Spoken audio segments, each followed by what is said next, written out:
Kemudian Pak Usman, karena kita hanya Pak Usman, kita lupa IT kurang, jadi mungkin bisa kita minta bantuan kepada teman-teman dan juga kepada adik. Malaikat video seperti apa. Jadi inilah gunanya hari ini kita akan membentuk komunitas belajar. Karena di komunitas belajar itulah yang akan menjadi penggerak untuk membuka PMM, menjadi contoh untuk pengimbasan seperti apa mengimbaskan ke sekolah lain. Itulah ini kita akan membentuk kombel. Di situ anggotanya itulah yang akan mengimbaskan ke sekolah-sekolah lain. Jadi tugasnya kelas 1 boleh buat. Tapi karena itu terus kita mengingatkan deh, ya kepala sekolah wajib mengingatkan bahwa itu ini yang terkait dengan anak orang kepala sekolah disiplin lau itu baik itu hadiran maupun untuk sekolah atau pulang ke rumah, ya kalau itu itu di bebengaran jauh ya, karena ini kita diatur oleh peraturan. Jadi soalnya nama tadi mau mengatur ya, tapi yang kodas oleh selanjutnya ya itu minta ya, tapi ini merupakan aturan yang harus diperhatikan. Jadi kemudian tujuan kita hari ini untuk membentuk kombel, salah satunya itu tujuannya untuk melakukan pembebasan ke sekolah lain. Jadi hari ini kita akan membentuk komunitas belajar sebuah komunitas.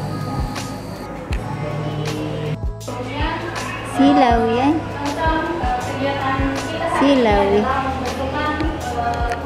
Di situ juga ya. Ini hasil dari merupakan yang pertama kemarin, merupakan hadiah pertama untuk SDN angkatan 1 Silau ya, mau nanti. belajar. Juga ya. Jadi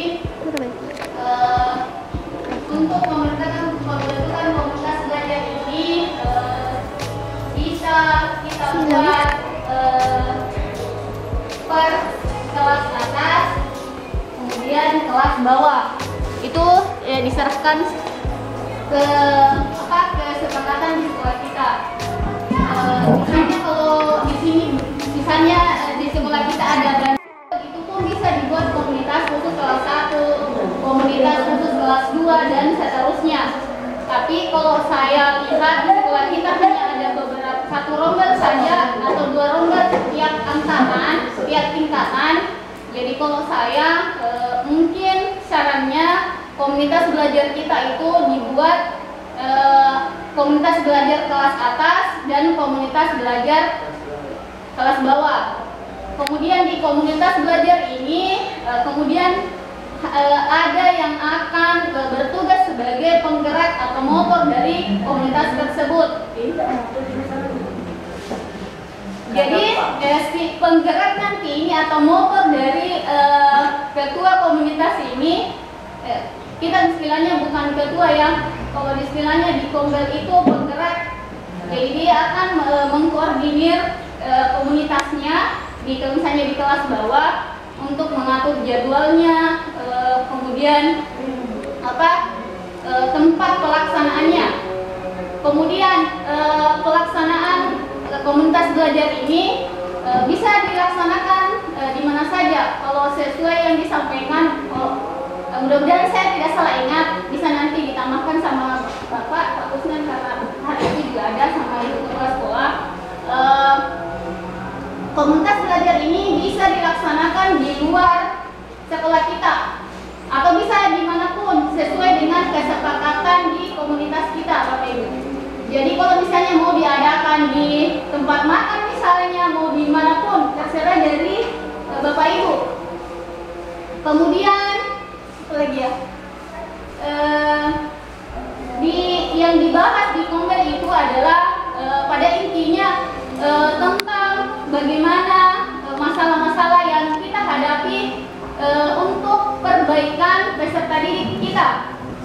Jadi misalnya dibahas mulai dari perencanaan, refleksi dulu. Jadi di komunitas kita nanti kalau sudah terbentuk, yang dilakukan pertama itu adalah refleksi atau identifikasi masalah yang kita hadapi di sekolah, kemudian dibuatlah perencanaan, kemudian tindak lanjut, dan apa yang terakhir ya? Saya lupa. Apa yang terakhir? Yang jelas kalau tidak salah itu ada 4 tahapan yang dilaksanakan di komunitas belajar. Dan yang paling saya ingat intinya adalah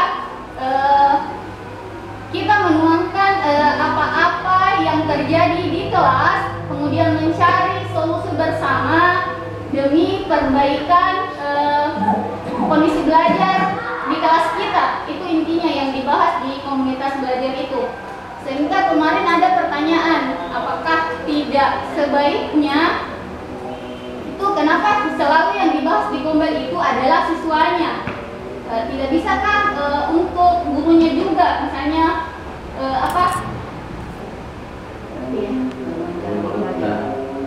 tidak kayak meningkatkan apa istilahnya itu kemampuannya guru ini, kompetensi guru tidak bisa dibahas di Kombel itu.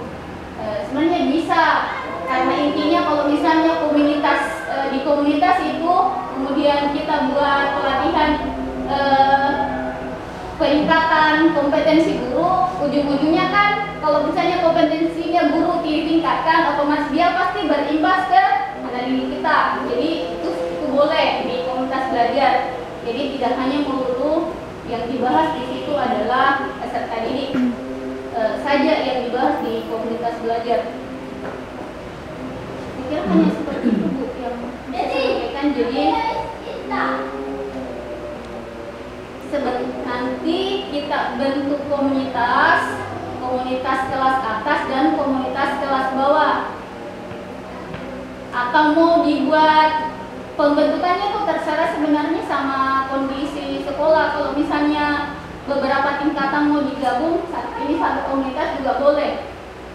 Jadi, tergantung dengan kesepakatan kita nantinya mau komunitasnya dibagi berapa, atau langsung satu semua bergabung, atau mau dibagi itu tergantung. Ya mau dibagi per fase juga boleh, misalnya fase A satu komunitas, fase B satu komunitas juga. Kalau saya bagus ya kelas 3 dan kelas 3. Ya, atau mau di ada masalah ini kan harus kita bawa. Ya. Tidak boleh begitu. Saya kira seperti itu Bapak Ibu. Sekian, Assalamualaikum warahmatullahi wabarakatuh. Assalamualaikum. Pak, senang bisa menambahkan.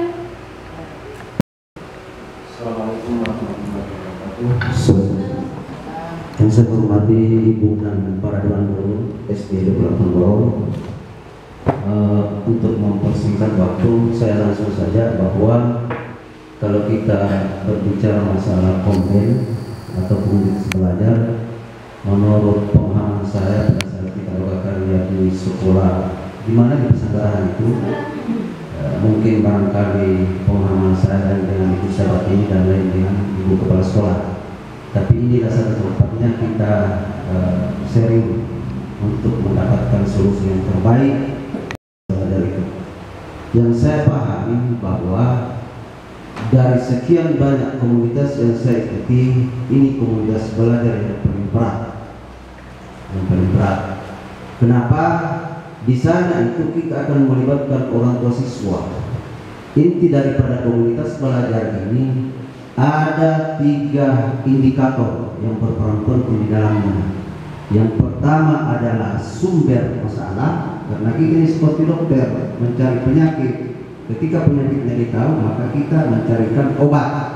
Nah, sumber masalah itu adalah siswa itu sendiri. Tentunya dari siswa yang ada di sekolah kita ini, kalau ada 200 ya 200 sumber yang kita inginkan. Kemudian ketika kita dapatkan sumber masalahnya, maka kita akan mencari sumber solusi. 2 lingkungan yang berpotensi untuk bisa mencarikan solusi. Siapa itu? Ibu guru dan bapak guru, termasuk kepala sekolah dan termasuk orang tua siswa, strek masyarakat. Jadi nanti ini bukan kita ini bergerak sendiri-sendiri, harus hadir orang tua siswa. Kalau kita berpikir menghadirkan orang tua siswa, ujung-ujungnya mohon maaf akan kita lari ke konsumsi. Pasti akan seperti begitu karena kita malu akan kita dapat, tapi tidak ada seperti begitu. Jadi kalau kita mau sederhana, kita mau efektif, tidak usah ini pendapat saya, tapi kan ini kan tempat sharing di sini ya. Biar kita satu komunitas saja, tapi secara administrasi ada yang disebut komunitas kelas bawah dan komunitas kelas atas. Itu supaya kita memudahkan. Karena kalau berjalan betul ini Bapak Ibu itu akan pokoknya ya pas materi dari masyarakat ya. Nah itu kita bahwa apa nani patu itu siswa kita sama dengan hampir mirip dengan asesmen. Kita mencari dulu persoalan di siswa. Kemudian setelah kita cari ada masalahnya, baru kita cari solusinya dengan berbagai macam langkah-langkah solusinya seperti apa. Nah yang perlu kita dulu laksanakan ini adalah pembuatan SK komunitas belajar sebagai tanda bukti bahwa SD 28 itu punya komunitas belajar. Karena biar kita tiap hari melaksanakan rapat, melaksanakan pertemuan, kalau tidak ada SK maka itu tidak diakui. Tapi sebaliknya biar kita tidak melaksanakan komber, tapi kita tidak harus melaksanakan. Biar kita tidak melaksanakan komber, kalau ada SK secara otomatis bahwa SD 28 itu dinyatakan secara resmi bahwa memiliki komber. Jadi kalau saya biar dulu skala besar, ya tidak usah ada istilah kelas bawah, kelas atas seperti itu. Karena ini akan pokoknya pekerjaan berat ini mencari masalah. Sedangkan kita tahu sendiri setiap kelas itu pasti ada masalah. Terutama ujian itu tidak tahu membaca. Nah itu kita carikan solusi. Nah ini apa yang mana-mana lagi sementara saya lihat, saya pahami bahwa di wilayah satu ini barangkali secara umum Papua itu keterlibatan orang tua siswa untuk membina anaknya kurang sekali. Mau ini pasti pulang, boleh dalam abaikan. Jadi tidak bisa. Harus ini betul-betul kita butuh kesadaran orang tua. Jadi kita undang itu masalah tidak bisa membacanya ya, bahasa atas sebenarnya masih ada juga, tapi kalau misalnya apalagi tadi kalau melibatkan orang tua seharusnya diundang, itu akan jadi komunitas sangat besar kalau misalnya bergabung kelas semua kelas. Jadi kalau sudah dipisah kelas bawah itu kan komunitasnya tidak terlalu padat. Kalau misalnya terlalu banyak orang di situ, kayaknya tidak maksimal. Apalagi kalau pas orang tuanya diundang di kegiatan komunitas. Meskipun memang di tahap awal memang ada tahapannya. Kalau misalnya diidentifikasi masalah, boleh diundang orang tuanya untuk mengidentifikasi. Ya kesepakatan saja, kalau bisa atas bawah ya sudah langsung saja tulis siapa komunitas. Jadi ada dua komunitas, atas dan bawah ya. Jadi kita menentukan hari ini kita akan menentukan siapa yang menjadi ketua atau promotornya atau pemantaunya yang menggerakkan teman-teman untuk bisa bergerak. Jadi kalau kelas atas dulu. Kelas atas jadi promotornya ya kita pilih dulu ya, kita pilih karena sudah ditahu dari kelas 4 Ibu Sabati, kelas 5 Ibu Suryanti dengan Pak Kusnan, kemudian kelas 6 ada Pak Istrat dan Ibu Indra.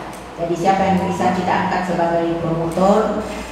Ya mampu minta upah. Jadi kalau kelas tinggi Ibu Sabati ini. Ya, Sabati. Sebagai sekretaris karena harus dalam satu instansi itu. Pasrah. Yang mana? Ya. Ini zamannya tuh. Pasrah. Oke. Ya. Sekarang rendah. Ya. Kemudian bendahara tetap satu ya. Bisa minta bendahara ini Pak Bujar. Ya. Kemudian dari kelas bawah. Ya, kelas bawah. Siapa yang akan menjadi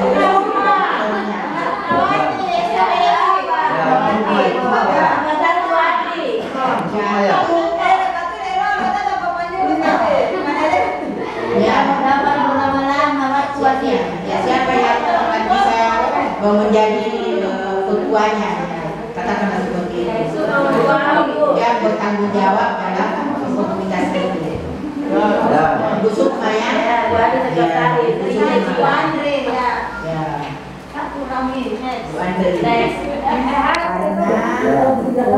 Dengan sekretaris itu ya sedia sekat atau diundang, jangan ada itu benar. kemudian tidak mulus ya cepat selesaikan ya. Jadi karena hari ini ya sudah setengah 1 Malah tuh ditentukan anu namu, ya waktu namu mana? Kapan? jadi kalau seperti itu nanti ketua rapat kecil ya di komunitas itu, jadi nanti mereka yang merencanakan kegiatan-kegiatan yang akan dilaksanakan. Jadi pada teman-teman Bapak Ibu ada narasumber kita yang memahami betul seperti apa penggerak ini. Kelas bawah itu bisa sharing dengan kelas atas ya. Jadi Anda diterima ini seperti apa yang disampaikan Ibu Sabandini ini memudahkannya sehingga dipisah kelas atas dengan kelas bawah. Ini semata-mata memudahkan supaya cenderung segala kuliah bapak siswa mudah ini pantau dia mau bila-bila itu dalam mengidentifikasi masalah-masalah yang dihadapi oleh anak kita. Dan seperti itu ya, dari tugasnya ketua dan sekretaris ini untuk mengingatkan teman-teman bahwa inilah yang akan kita laksanakan. Nah, buat program untuk pelaksanaan komunitas ini. Jadi mudah-mudahan dalam pembentukan komunitas ini, sekolah kita ini ya karena ini tidak dipantau sekarang PBB, jadi mungkin tidak ada jadwal, nanti tidak ada. Kita jadi harus Bapak Ibu bersiap-siap. Seolah-olah ada yang akan memantau kita, jadi administrasi, semua administrasi harus ada di kelas, jangan ada di kantor, karena mana boleh kami anak boleh memantau BBB. Kebetulan tuh mana ATP-nya, mana modul ajarnya, mana daftar hadirnya dan lain-lain. Jadi saya ingatkan kepada kita semua standby di kelas administrasi ya. Jadi kalau mau ya mau pandai-pandai jadi apa ya untuk menghubungi ya saya itu jadi tugas ulah-ulah untuk mengajar hari untuk pengawas. Nah jadi betul-betul ada utamanya yang mengawasi kita di atas Allah Subhanahu Wa Taala ya. Jadi mungkin ya boleh deh yang dua di yang nanti si Paul dia yang dua yang mungkin ya mata pelajaran Bu. Jadi misalnya kalau kejuruan mau masuk di kelas atas atau kelas bawah Bu agama bisa masuk kelas bawah. Ini saja. Jadi guru apel ini oh bisa ya malah tuh dia ya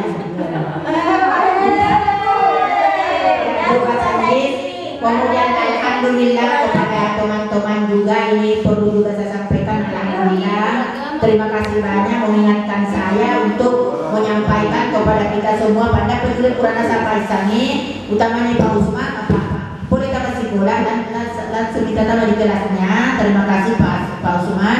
Ada teman kita yang baru saya memperkenalkan Ibu, ada tuh betul Ibu sama-sama ada meja sana. Nah, ada Ibu yang alhamdulillah kita ada tambahan guru di sini. Jadi kita berikan tanggung jawab untuk sebagai guru BTV. Ya. Alamatnya Ibu ada di Bapak Bulo. Ada di Bapak Bulo. Mungkin Bapak Ibu sudah kenal